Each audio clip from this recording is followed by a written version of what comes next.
Assalamualaikum warahmatullahi wabarakatuh. Bismillahirrahmanirrahim. Perkenalkan, saya Dr. Gigi Nurlaila Syarifah, spesialis radiologi kedokteran gigi, subspesialis radiodiagnosis pencitraan konsultan. Saya merupakan dosen program studi profesi dokter gigi di Fakultas Kedokteran Gigi Universitas Lampung Mangkurat. Video ini dibuat sebagai salah satu persyaratan untuk sertifikasi dosen tahun 2025. Yaitu pernyataan diri dosen dalam unjuk kerja Tridharma Perguruan Tinggi atau PDD UK TPT dalam bidang pengajaran. Sebagai dosen aktif di program studi profesi dokter gigi di Fakultas Kedokteran Gigi Universitas Lampung Mangkurat, saya diamanahi untuk mengampu mata kuliah radiologi kedokteran gigi sebanyak 1 SKS yang berada pada blok 6, 7, dan 11. Saya akan mulai menjelaskan tentang informasi dan deskripsi dari blok 6 tentang mata kuliah radiologi kedokteran gigi. Mata kuliah radiologi kedokteran gigi pada blok 6 merupakan mata kuliah yang wajib diikuti oleh mahasiswa di semester 2. Bahasa pengantar yang digunakan pada mata kuliah ini adalah bahasa Indonesia. Penyelenggaraan kuliah menggunakan metode DIA, Delivery, Interaction, dan Assessment.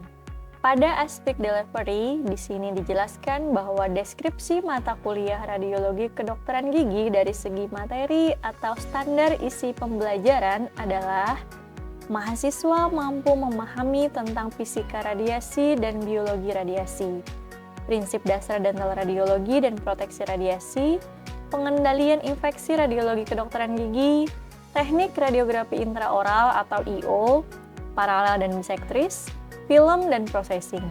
Kemudian, mahasiswa mampu memahami tentang teknik radiografi intraoral, bite-wing dan oklusal, radioanatomi intraoral berupa gambaran normal gigi, jaringan pendukung gigi, serta rahang, analisis kualitas foto intraoral, dan kegagalan teknik radiografi intraoral. Kemampuan yang diharapkan dituangkan dalam sub-CPMK, yaitu mahasiswa mampu melakukan teknik radiografi periapikal bisektris gigi insisif, canines, premolar, dan molar, serta mampu melakukan processing film menggunakan model. Kemudian, mampu melakukan teknik intraoral periapikal paralel dengan menggunakan film holder, dan mampu melakukan teknik radiografi bite-wing posterior kanan dan kiri, serta mampu melakukan teknik radiografi oklusal rahang atas ataupun rahang bawah menggunakan model.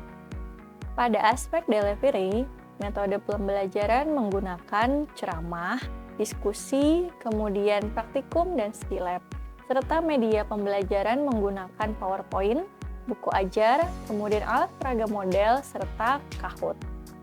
Pada aspek interaction, yaitu interaksi antara dosen dan mahasiswa menggunakan metode kolaboratif dan active learning, yaitu mahasiswa akan mensimulasikan lagi teknik radiografi dengan menggunakan alat simulasi peraga yang sudah disiapkan. Setelah perkuliahan selesai, maka mahasiswa akan di-remind kembali dengan menggunakan aplikasi online yaitu Kahoot, di mana mahasiswa akan menjawab beberapa pertanyaan pada aplikasi tersebut.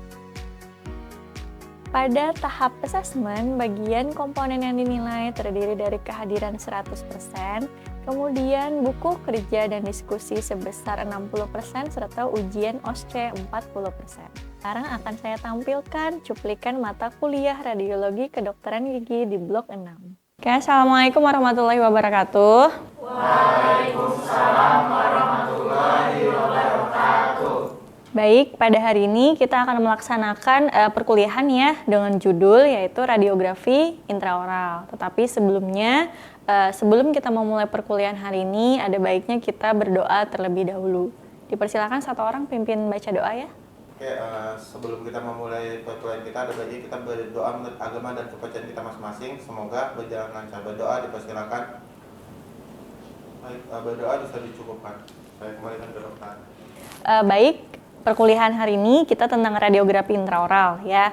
Jadi yang lain mungkin ada yang tahu apa saja teknik radiografi intraoral? Boleh angkat tangannya? Baik, Dok.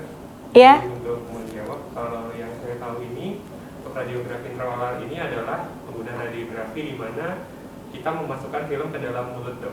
Jadi ada beberapa yang saya tahu itu seperti ada periapikal, ada yang paralel kemudian bisektris, ada juga yang bite wing, kemudian ada juga yang menggunakan film lebih besar itu occlusal.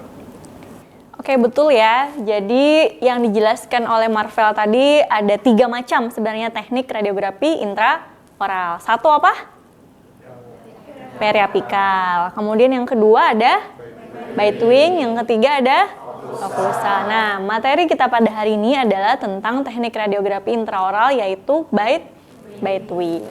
Oke, jadi dari bite wing sendiri ya, bite itu berarti dia gigit. Wing itu berarti dia sayap. Jadi ternyata bite wing ini serupa dengan teknik radiografi yang periapikal paralel. Sama-sama menggunakan holder ya.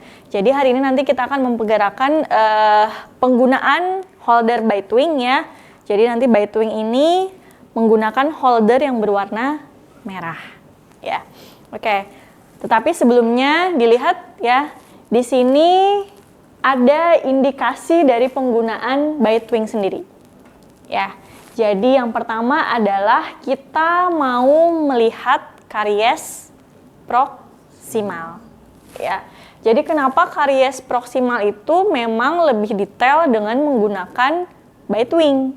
Karena dia memang fokus pada area interdental ya, atau interproksimal. Jadi karies-karies yang berada pada area proksimal itu bisa digunakan radiografi bite wing. Oke, dan ternyata dia bisa menilai kedalaman karies. Oke, kira-kira selain untuk menilai karies proksimal, apalagi penggunaan bite wing? Ada yang tahu? Angkat tangan boleh? Siapa yang mau angkat tangan? Baik, saya dokter. Ya. Baik, izin dokter, untuk selain di karies proksimal, fungsinya juga mengetahui anatomi-anatomi yang ada di sekitar mahkota gigi. Sepertinya kita untuk melihat ketinggian tulang alveolar di sekitar gigi yang ingin kita lihat, gitu dokter. Oke, betul ya. Jadi kita bisa menilai ketinggian tulang alveolar pada radiografi bite wing. Tapi ketinggian tulang alveolar tentunya harus di bawah 5 mili. Karena kalau di atas 5 mili berarti bukan indikasi lagi menggunakan bite wing. Harus pakai radiografi apa? Periapikal. Karena periapikal dari okklusal sampai dengan apikal gigi. Sedangkan bite wing dia hanya mencakup mahkota dan sedikit sepertiga servikal gigi. Ya. Oke, satu lagi kira-kira apa indikasi ketika kita ingin melakukan radiografi bite wing? Ya? Jadi dokter, biasanya untuk bite wing sendiri itu juga bisa untuk menemukan barangkali ada jembatan yang overhanging gitu. Iya. Tadi seperti yang sudah dijelaskan teman-teman ya, jadi betul teknik bite wing ternyata dia untuk menilai daerah interproksimal dari gigi geligi. Ya, pertama dia juga mencakup mahkota pada rahang atas dan rahang bawah. Ya, kemudian area interproksimal dari rahang atas dan rahang bawah dari film bite wing itu akan tercakup. Ya. Kemudian yang ketiga adalah area crestal bone atau puncak tulang alveolar. Tapi ya tadi, puncak tulang alveolarnya tentu tidak akan semuanya terlihat, hanya area di puncaknya saja atau mungkin apabila penurunan tulang yang tidak sampai mencapai lebih dari 5 mili. Ya. Oke, sebentar. Nah, ini ya. Ini. Jadi dia bisa mencakup 1, 2, 3 gigi. Ya. Pada radiografi bite wing ini, tapi lihat puncak tulang alveolarnya hanya terlibat sekitar sepertiga servikal. Dia akan jelas melihat adanya karies. Karies di mana? Karies di interproksimal. Ya, kalaupun misalnya kariesnya di okklusal pakai bite wing, ya buat apa? Ya kan? Mending kita lakukan radiografi periapikal, baik itu paralel maupun bisektris. Jadi ini kita menggunakan radiografi bite wing karena dia fokusnya pada interproksimal. Dan lihat ini, tadi si Naura ya. Nah, Naura menjawab tempatan overhanging. Tumpatan overhanging itu akan jelas terlihat pada radiografi bite wing. Karena teknik bite wing ini ya, dia meminimalkan gambaran overlapping pada gigi geligi. Jadi kalau kalian melihat foto ronsen panoramik, itu banyak sekali overlapping di antara gigi geliginya. Nah, itu akan diminimalisir apabila kita menggunakan radiografi bite wing. Ya. Oke. Slide selanjutnya, ini tadi sudah dijelaskan oleh teman kalian ya. Jadi deteksi karies proksimal, mengevaluasi restorasi, serta evaluasi kondisi jaringan periodontal. Nah, ini. Jadi, karena dia hanya mencakup mahkota dan sepertiga servikal gigi, maka tentunya kontraindikasi untuk melihat keseluruhan gigi dari atas sampai bawah. Tidak bisa kita menggunakan teknik bite wing. Serta kita tidak bisa untuk mendeteksi lesi periapikal. Ya, lesi periapikal karena letaknya ada di apikal gigi. Ya kan, contoh lesi periapikal apa? Siapa? Mungkin yang ingin menjawab, apa contoh dari lesi periapikal gigi? Izin dokter. Ya. Jadi untuk contoh lesi periapikal itu bisa kista peridikuler, terus ada abses, bisa juga granuloma dokter. Oke, betul ya. Jadi untuk lesi seperti abses, granuloma, kista ya, apalagi kista yang ukurannya gede, tentu saja kita tidak bisa melakukan radiografi bite wing karena tadi dia hanya terbatas sampai dengan sepertiga servikal. Ya. Oke, next. Nah, ini. Jadi teknik bite wing walaupun pakai holder, tapi dia tetap ada angulasi sudut vertikal dan sudut horizontal ya. Nah, ingat sudut vertikal itu berarti dia arahnya ke atas, ke bawah. Sedangkan sudut horizontal berarti dia ke kanan dan ke kiri ya. Ternyata ada angulasi pada radiografi bite wing. Oke, ini dia. Nah, untuk anterior atau bite wing anterior lebih dikenal dengan bite wing regio premolar. Ya, jadi jangan terkecoh. Anterior ini berarti dia adalah untuk gigi geligi premolar. Sedangkan posterior berarti untuk gigi-gigi molar. Molar 1 sampai dengan molar ketiga. Ya. Jadi angulasinya karena memang tap ini akan digigit oleh pasien, maka dia akan menyesuaikan. Jadi untuk yang premolar ataupun anterior adalah 5 derajat, sedangkan yang posterior 7 sampai dengan 10 derajat. Ya. Oke, untuk horizontalnya sendiri menyesuaikan dengan arah dari holdernya sendiri. Oke, next. Nah, ini dia holdernya ya. Jadi ini ada berbagai macam ukuran film, size 0 ya. Size 1, kemudian size 2 ya. Jadi biasanya yang 0 itu untuk anak-anak dengan ukuran 22 x 35 ya. Kemudian size 1 24 x 4 untuk anterior ya, tapi yang adult juga atau dewasa. Sedangkan size 2 31 x 41 itu standar yang bisa digunakan sehari-hari ya. Nah, ini untuk contoh filmnya. Jadi ini adalah yang anak-anak. Sedangkan ini adalah untuk film yang dewasa. Ya. Oke.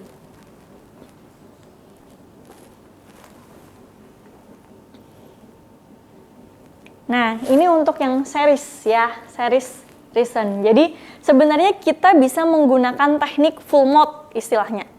Full mode pada foto pasien. Tapi dengan cara bite wing, apa namanya? Posterior atau molar, bite wing anterior ya atau premolar ya, walaupun ada tercakup sebagian molar. Kemudian ini adalah periapikal ya.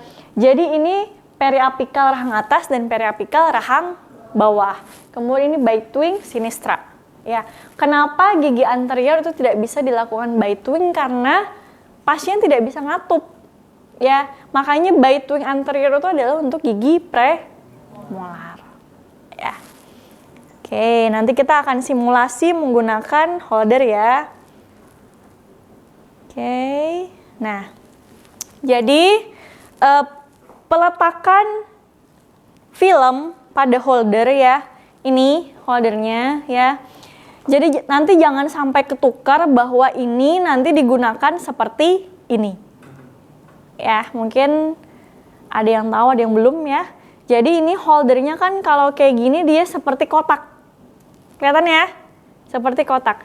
Jadi arah yang betul dia harus mengarah ke luar. Nih. Jadi keluar. Nih. Siku-sikunya itu adalah menuju dalam, tapi filmnya lekukannya itu menuju ke luar. Nah, film dimasukkan itu yang putihnya harus menghadap sinar atau menghadap dari holder itu sendiri ya.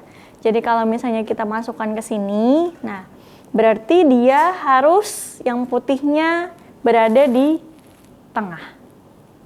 Ya, oke. Sekarang kita masukkan ke dalam model gigi ya. Nah, ini ketika pasien ya akan menggigit tapnya, jadi kita harus meletakkan tapnya dengan baik dan benar. Misalnya, aku ingin melakukan foto ronsen pada pasien itu misalnya bite wing sinistra posterior. Berarti kan bite wing sinistra pada molar ya. Jadi maka kita masukkanlah ke dalam mulut pasien. Nah, kurang lebih akan seperti ini. Dan ingat, ini yang ininya itu harus berada di depan. Ya, karena kalau kamu letakkan di belakang kayak gini, maka nanti nggak akan bisa kena mulut pasien. Ini kok bisa dok? Ya iyalah, bisa kan model ya, ya kan? Nih, jadi harus diletakkan mengarah ke luar. Nah, sama kalau kamu mau foto yang dekstra, ya tadi kan sinistra ya. Mau foto yang dekstra berarti tinggal dibalik aja, ya nih. Tapi nanti mungkin ininya yang akan mempengaruhi titiknya. Titik dari filmnya itu harus disesuaikan. Jadi biasanya usahakan titik itu harus berada di atas. Ya. Jadi tinggal memindah saja bahwa ini adalah bite wing dextra dan kemudian bite wing si sinistra. Jadi ini ketika dibalik ke sini yang berubah itu cuma titiknya. Ya, jadi paling nanti kamu tinggal menggeser atau memindah filmnya ini diposisikan kembali dengan sesuai. Ya, nanti boleh dicoba ya. Oke, nah kesalahan yang sering terjadi itu biasanya mereka menempatkannya itu di luar. Karena tadi kesalahannya kayak tadi ya, seperti ini. Boleh minta tolong pegang sebentar? Ya, karena kesalahannya tadi seperti ini ya. Nah, misalnya seperti ini. Nah, kesalahannya itu yang sering dilakukan, dia mau foto dekstra nih ceritanya ya. Jadi akhirnya kayak gini menaruhnya. Kan salah. Padahal kan yang betul adalah sinar, kemudian itu objek gigi dan film. Kalau seperti ini berarti sinar, film, kemudian objek gigi. Ya kan berarti kan tidak betul, ya kan? Oke, nanti boleh dicoba, mungkin satu orang memperagakan maju ke depan. Ya, coba. Oke, ingat tadi harus menghadap keluar ya, itunya. Oke.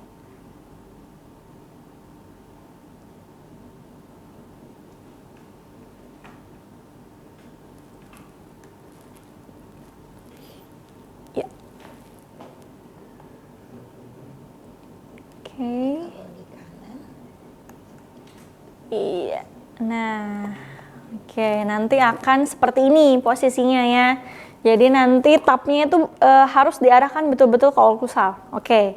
Ya, nah akan digigit seperti ini. Nanti ini bisa dibantu oleh pasien untuk memegang ujung dari holdernya. Nah, ini adalah yang tercakup yaitu posterior ya. Jadi, oke, siap, boleh. Ya, boleh Naura duduk. Terima kasih banyak. Oke, lihat ya. Kira-kira apa perbedaan dari dua holder ini? Apa bedanya? Oke, yang satu posisi filmnya adalah Yang satu posisi filmnya adalah horizontal. Jadi kalau misalnya aku tanya, ada berapa macam klasifikasi dari radiografi by twin? Tadi ada satu, premolar dan molar atau anterior dan posterior. Itu berdasarkan wilayah gigi yang ingin dilihat. Ya. Sedangkan ini tadi vertikal dan horizontal itu adalah berdasarkan posisi dari film. Posisi film nanti akan mempengaruhi regio mana yang ingin kamu lihat. Misal, kamu ingin mau melihat gigi premolar ya, kemudian premolar itu penurunan tulangnya kira-kira mungkin lebih dari 5 mili ya. Kamu coba dengan menggunakan bite wing. Nah, tapi pilihlah bite wingnya yang vertikal. Kalau misalnya masih 5 mili, 6, 7 itu masih bisa. Tapi kalau misalnya penurunan tulangnya sudah moderat ya, yang sampai dari 8 mili ke atas, itu sudah tidak indikasi lagi untuk menggunakan radiografi bite wing. Ya. Oke, sebentar. Nah, ini contoh exposure-nya ya. Jadi harus diperhatikan tadi sudut vertikal, horizontal, dan hati-hati. Jangan sampai terjadi cone cutting. Pengertian dari cone cutting itu sendiri, filmnya kamu taruhlah di sini. Tapi ternyata sudut cone dari tube X-ray itu tidak mencakup keseluruhan film. Ya, jadi contoh, misal ketika ingin foto ya, ini kan harusnya di sini nih. Cone X-ray, ini udah betul posisinya di pasien, tapi ternyata cone X-ray kamu tidak tepat berada di ring holder. Jadi kegeser ke kiri, ke kanan, atau mungkin lebih naik. Maka akhirnya terjadilah yang namanya cone cutting. Ya, kayak hati-hati ya kalau misalnya menggunakan teknik bite wing. Oke, kemudian lanjut. Nah, kondisi-kondisi khusus. Jadi kondisi khusus pertama yang menyulitkan ketika kita ingin melakukan teknik radiografi bite wing adalah adanya edentulus. Apa edentulus? Kehilangan gigi ya.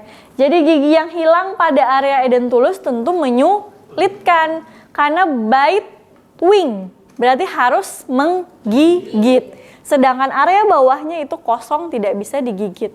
Maka harus ada modifikasi lain, seperti menggunakan cut and roll pada area edentulus. Jadi kita sisipin nih cut and roll di bawah gigi pasien yang edentulus. Kemudian atasnya bisa ditempatkan tab dari bite wing holder tadi. Ya. Oke. Terus kira-kira apa lagi? Satu lagi yang menjadi kondisi khusus susahnya dilakukan teknik radiografi bite wing. Ya. Salah satu kondisi khususnya itu adanya torus mandibularis, Dok. Oke, betul ya, torus ya. Torus mandibularis khususnya untuk rahang bawah. Kalau atas ada torus palatinus. Tapi atas kurang mengganggu karena kan kita menggigit itu torus palatinus itu kan berada di dasar dari palatum ya, sedangkan kan holder si bite wing itu tidak mencapai dari puncak palatum ya. Jadi untuk rahang bawah dia akan lebih mengganggu pada kasus torus mandibularis. Jadi ini di sini ada area torus mandibularis, otomatis filmnya akhirnya dicondongkan lebih ke arah lingual. Ya, dan tentu kalau misalnya kena frenulum lingualis akan menyakitkan terhadap pasien. Ya. Oke, sepertinya sudah ya materi perkuliahan hari ini. Mungkin kita bisa melakukan assessment sedikit ya. Jadi bisa post-test dengan menggunakan Kahoot. Ya, hanya 5 pertanyaan. Oke, sebentar ya. Oke, boleh dimasukkan game pin-nya. 230 485. Sudah? Semua hadir kan tadi ya? Berarti ada 22 ya? Oke. Oke, mulai ya. Silakan fokus ke layar.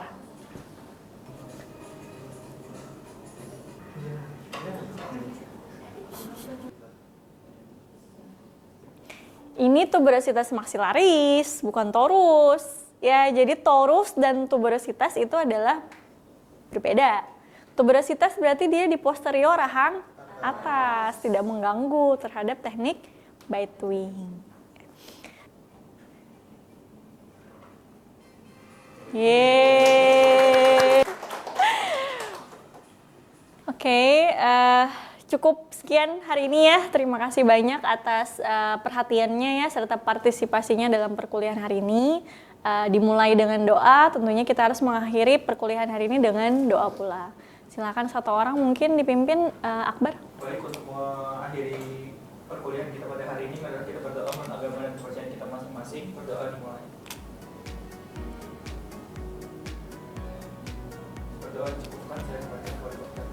Oke, sekian. Selamat sore. Assalamualaikum warahmatullahi wabarakatuh. Waalaikumsalam warahmatullahi wabarakatuh.